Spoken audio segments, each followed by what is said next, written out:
Hi, I'm Greg Baldini, one of the developers of Tabular Editor. I'm here to show you some of our Day Zero support for calendars, custom calendars in Power BI and tabular models. What we've got here is a model with a date dimension, and I'll show how we can quickly create a new custom calendar in this date dimension. By right-clicking on the date, we can then create a new custom calendar. Here we can give a name to our calendar, and then we can quickly add some of the calendar fields that we'll need to be able to use this with time intelligence.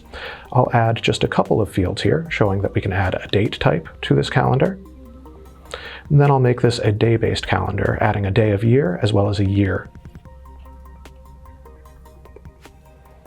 And the last column to add will be the year here.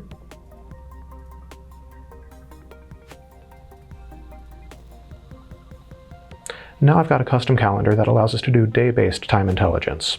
I'll save this, and then we'd be able to use it throughout the rest of the model. I hope this will help you to build better semantic models in the future, and I'll see you in the next one.